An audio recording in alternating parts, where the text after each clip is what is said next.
सोलापूर महानगरपालिकेची रणधुमाळी सुरू असून या ठिकाणी भाजप असेल आणि काँग्रेस असेल, महायुती आणि महाविकास आघाडीमध्ये सामना रंगणार असं चित्र या ठिकाणी अनेक दिवसापासून असतानाच आता सोलापूर महानगरपालिकेच्या निवडणुकीमध्ये तिसरा पर्याय म्हणून प्रहार जनशक्ती पक्ष उतरतोय. मोठ्या ताकदीने उतरण्याचं त्यांनी आता या ठिकाणी जाहीर केलेलं आहे. कोण सोबत असणार आहे, कसा असेल तुमचा? आदरणीय पक्षप्रमुख आमचे प्रहार जनशक्ती पक्षाचे सर्वेसर्वा यांच्या आदेशानुसार सोलापूर महानगरपालिकेची स्थानिक स्वराज्य संस्थेची निवडणूक लढवण्याचे आदेश त्यांनी आज आमचे संपर्क प्रमुख अमोल जगदाळे यांच्या थ्रू आज ते आपल्या म्हणजे याची टेहाळणी किंवा पाहणी करण्यासाठी इथे आलेले आहेत. तर जेणेकरून प्रभाग क्रमांक 8 असेल, प्रभाग क्रमांक 11 असेल, प्रभाग क्रमांक 15 असेल, प्रभाग 14 आणि प्रभाग 20 जेणेकरून आम्ही म्हणजे ताकदीने पूर्ण लढवण्याचा प्रयत्न करत आहेत. अजित पवार अजितदादा गटाशी पण आमची चर्चा झालेली आहे. पवारसाहेबांच्या गटाशीसुद्धा आमची चर्चा झालेली आहे. जेणेकरून वंचित बहुजन आघाडी असेल किंवा सपा असे जे काही छोटे मोठे पक्ष आहेत हे घेऊन आम्ही एक तिसरी आघाडी म्हणून या निवडणुकीला सामोरं जाण्याचा प्रयत्न करत आहोत. कारण प्रहार जनशक्ती पक्षाच्या माध्यमातून जनसामान्य असतील, शेतकरी असतील, शेतमजूर असतील, दिव्यांग असतील, दिव्यांग मंत्रालय महाराष्ट्र राज्यात आदरणीय बच्चूभाऊंनी आणलं. दिव्यांगांचं सुद्धा मतदान आहे. जवळजवळ मला वाटतं हजारोमध्ये दिव्यांगांचं मतदान आहे सोलापूर शहरात महानगरपालिकेत. ते मतदान प्रहारच्या वतीने आहे. अनेक जनसामान्य जे काही अनेक संघटना असतील किंवा अनेक पक्ष असतील हे प्रहारच्या बाजूने आहेत. आम्ही जनसामान्यांची केलेली अनेक कामं आहेत, दिव्यांगांची कामं आहेत. ग्राउंड लेवलला आम्ही अनेक आंदोलनं केली, अनेक उपोषणं केली. या सगळ्यांचा शेतकऱ्यांना असेल, शेतकऱ्यांच्यासाठी शेतकऱ्यांचा सातबारा कोरा होण्यासाठी आदरणीय बच्चूभाऊंनी नागपूर येथे केलेलं मोठं आंदोलन आहे. त्या शेतकऱ्यांची मतंसुद्धा आता आदरणीय बच्चूभाऊ त्याच्याबरोबर अनेक शेतकरी नेते होते, त्यांच्यामुळे शेतकऱ्यांचा सातबारा कोरा झालेला आहे. आपण हे महाराष्ट्र शासनाकडून हे सुद्धा आपल्याला कळालेलं आहे, माहिती आहे, आपल्या माध्यमातून आम्हीसुद्धा ऐकलेलं आहे. तर हे सर्व जे काही आहेत ते पूर्ण प्रहारच्या ताकदीने म्हणजे प्रहारच्या पाठीशी उभे आहेत. म्हणजे उदाहरणार्थ शेतकरी असतील, दिव्यांग असतील, जनसामान्य असतील, आम्ही स्थानिक लेवलवर केलेले आंदोलन, जनसामान्यांना न्याय देण्याचा प्रयत्न, हे सगळं आमच्या बाजूने असं आहे. आमच्या बाजूने असल्यामुळं आम्हाला एक ताकद मिळालेली आहे. त्या ताकदीमुळं जे काही आत्ता मी तुम्हाला सांगितलेले 5 प्रभाग याच्यामध्ये आम्ही ताकदीने लढणार आहोत. आणि छोटे मोठे जे सांगितलेले पक्ष आहेत जर आमच्याबरोबर आले तर हा तिसरा आघाडीचा पर्याय म्हणून सत्ताधाऱ्यांना धनशक्ती विरोधात ही जनशक्ती ही आम्ही एक म्हणजे या माध्यमातून आम्ही इलेक्शनला सामोरे जाणार आहोत. तुम्ही आता बघताय सोलापूरमध्ये भाजपनं मोठं इन्कम सुरू केलेलं आहे. जे स्थानिक नगरसेवक असतील, वेगवेगळ्या पक्षातले, राष्ट्रवादीचे असतील किंवा अन्य पक्षाचे, म्हणजे असं कोणी राहिलं नाही. बहुतांश लोक भाजपकडे ओढा जातो आहे. काय मला एक गोष्ट सांगा, भाजपकडे ओढा जातो आहे म्हणजे मला माझ्या ऐकण्यात म्हणजे मी काही पक्षाच्या कार्यालयात जाऊन बघितलं नाही. काही कुठला पक्ष वगैरे आपला विरोधक नाही, तर विचारांचा विरोध आहे आपल्याला. कोणी असू दे, नेता विरोध नाही किंवा कुठला पक्ष विरोध नाही. तर मला सांगा 1400 लोक आज BJPकडून तिकिटाची मागणी करत आहेत. 1400 लोक. मला 102 नगरसेवक, 26 प्रभाग, 1400. मग लोकशाही, लोकतंत्र, सत्ता तुमची वरती कुठं केंद्रात, महाराष्ट्र राज्यात तुमची सत्ता, बरोबर आहे. अनेक नेत्यांना किंवा अनेक पक्षांना घेऊन तुम्ही सत्ता स्थापन केली, बरोबर आहे. मग बाकीच्यांनी काय नुसते तुमच्या, मला सांगा BJPच्या कार्यालयासमोर BJPच्या लोकांनी उपोषण का आंदोलन केलं की दिलीप मानेंचं इन्कमिंग थांबवा. काही दिवस दिलीप मानेंचं इन्कमिंग त्या गोष्टीसाठी थांबलं होतं. मग सगळे मातब्बर जे काय असेल, कृषी समिती आले, कुठले बँका आले, कुठले दूध संघ आले, जर सगळे तुमच्याकडे घेतले तर आमच्यासारख्या गरिबांनी काय करायचं, हा मोठा प्रश्न आहे. आणि तुम्ही BJP म्हणता. काय पालकमंत्र्यांनी इथं काय तीर मारले हो, सांगा की मला. की 12 नगरपरिषद आहेत, 12 नगरपरिषदेपैकी किती आले यांचे? 3 नगरपरिषद आले. म्हणजे तुम्ही उगी कसं आहे माहिती का, ओवाचा पोहा केला आहे, हमारे साथ चलो, हमारे साथ चलो, हमारे साथ. काय नाही, लोकांना पण कळून चुकलेलं लक्षात ठेवा. आणि अशा मातब्बरांना मात देण्यासाठी आम्ही तिसरी आघाडी करतो.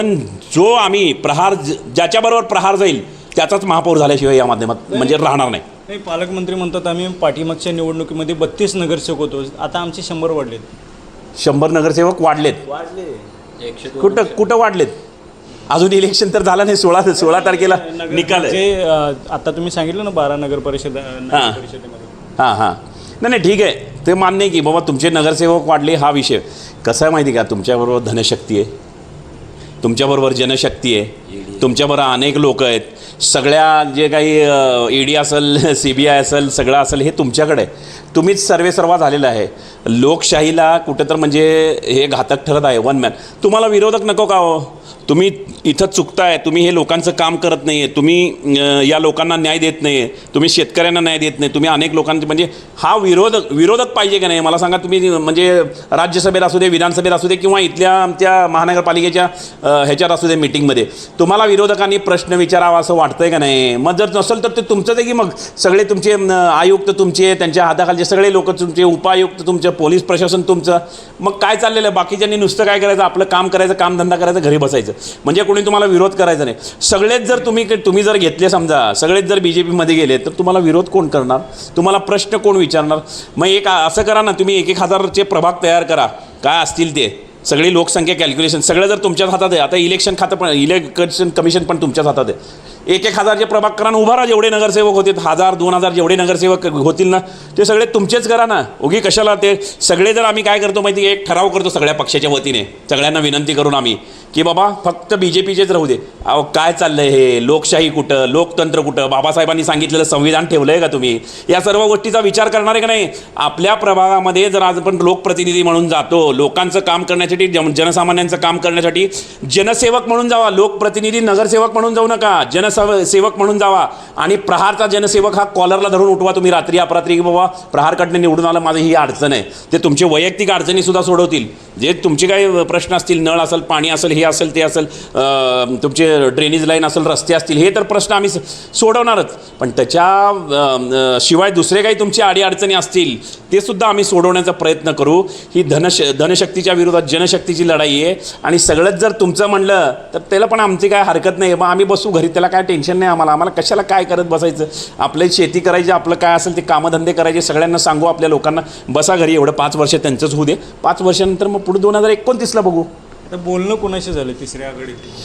ते इथले स्थानिक जे नेते आहेत राष्ट्रवादीचे, अजितदादा गटांचे असतील किंवा शरदचंद्र पवारांच्या गटाशी असेल, ह्यांचे म्हणजे तुम्हाला नावं सांगत नाहीत पण त्यांचे स्थानिक जे नेते आहेत त्यांच्याबरोबर आमचं बोलणं झालेलं आहे की बाबा काही ठिकाणी मैत्रीपूर्ण जर लढत करत असेल, मानसन्मानाची वागणूक जर देत असेल, प्रहारचं आदरणीय बच्चूभाऊ असतील किंवा आमचा प्रहारचा लोगो असेल किंवा त्यावर काय विषय चर्चा करायची, हे ते आज संध्याकाळपर्यंत त्यांनी सांगतो म्हटलेत की बाबा आम्ही वरिष्ठांना विचारतो की बाबा तुम्ही आमच्याकडे आला किंवा आम्ही तुमच्याकडे आला, सगळे नगरसेवक असतील किंवा सगळे जे काही असतील आपण पक्ष मिळूनच काम करू, असं त्यांचं म्हणजे राष्ट्रवादी काय आणि प्रहार काय वेगळं नाही आहे, पण त्या माध्यमातून आपण काम करू असं त्यांचं म्हणणं आलं. पण ठीक आहे, आम्ही जर त्यांना होकार दिला आणि प्रभाग क्रमांक 8मधनं आमच्या खालिदभाई मणियार असतील की बाबा हे खालिदभाई मणियार असतील आणि खालिदभाईंबरोबर अजून एक जण व्यक्ती जे आहेत ते 2 व्यक्ती तुम्ही उभे करा, 2 व्यक्ती आम्ही उभे करतो असं त्यांचं सांगण्यात आलं. असे 2-4 प्रभागामध्ये जर मैत्रीपूर्ण लढत होत असेल तर आम्ही त्यांना मान्यता देतो, होकार देतो. आम्हीसुद्धा आमच्या वरिष्ठांना विचारतो. आमचे अमोल शेठ जगदाळे संपर्कप्रमुख हे वरपर्यंत मेसेज पोहोचवतील. पक्षप्रमुखांचं म्हणणं काय आहे जे काही कळलं आणि ते आम्हाला सांगायला येतील त्या माध्यमातून आम्ही म्हणजे पुढं जाण्याचा प्रयत्न करू. MIM सोबत आली तर घेणार. MIM ते कसं आहे माहिती का, जमीरभाईंशी कॉन्टॅक्ट झालेलं आहे म्हणतात. MIMचं आमचे संपर्कप्रमुख जमीरभाईंशी कॉन्टॅक्ट झालेलं आहे. बघू, आमचा सध्या तर विचार कसा आहे माहिती का की बाबा आपण चाललो आहे, हे 2 लोक आपल्याबरोबर आलेत, अजून एक 2-4 लोक आपल्याबरोबर आलेत, आपण त्यांच्याबरोबर चर्चा केली, त्यांनी आपल्याबरोबर चर्चा केली, तर पुढं जाण्याचा प्रयत्न करू.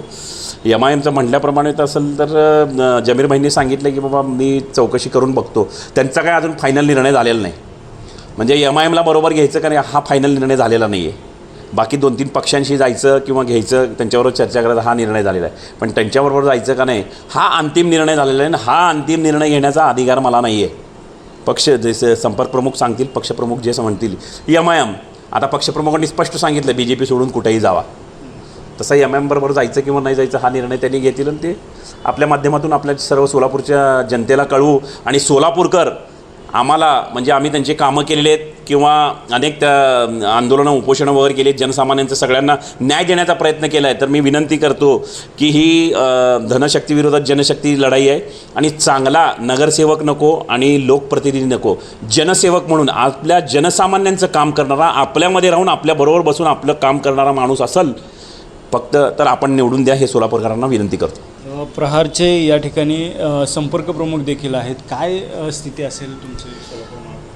आता वंदनीय बच्चूभाऊ कडू यांनी मला इथं साहेबांनी पाठवलेलं आहे आणि त्या अनुषंगाने मी इथं आलो असता आम्हाला चांगलं इथं वातावरण चांगलं आहे, कारण की सगळेच तुमचे आपले पालकमंत्री घेऊन चाललेत, माझ्याकडे या चालू ट्रेनमध्ये बसले ती. पण त्या चालू ट्रेनमध्ये थोडी ना गर्दी होणारच ना. गर्दी झालं की पुन्हा काय होणार, त्याला तिकीट नाही मिळालं की तो खाली उतरणार आणि तो पुन्हा सन्मानानं जर आमच्याकडं आला त्या डब्यातनं तर आम्हीही त्याला सन्मानानं वागणूक देऊन आमच्याकडे घेऊ. असे शहराध्यक्षांनी मला सांगितलं की भरपूर जण आहेत इच्छुक. आता तर आम्ही फक्त 5 प्रभाग म्हणतो आहे, पण वातावरण इतकं चांगलं आहे की पुढं जसं 30 तारीख फॉर्म भरायची वेळ चालू होईल तसं अजून आमचे प्रभाग वाढतील एवढी मी ग्वाही देतो. आणि सर्वस्वी अधिकार आम्ही शहराचे जे आहेत ते अजित कुलकर्णीला दिलेले आहेत आणि अजित कुलकर्णी मला अपडेट देतात आणि त्या अपडेटनुसार मी भाऊंला कळवतो आहे आणि त्या कळवण्यानुसार उद्या कुणाची युती व्हायची कुणाची नाही होणार हे सर्व आम्हाला ह्यांनी चर्चा चालू आहे. चर्चा चालू झाली की पुन्हा अंतिम निर्णय उद्या संध्याकाळपर्यंत तुम्हाला अजित कुलकर्णी सांगून टाकतील.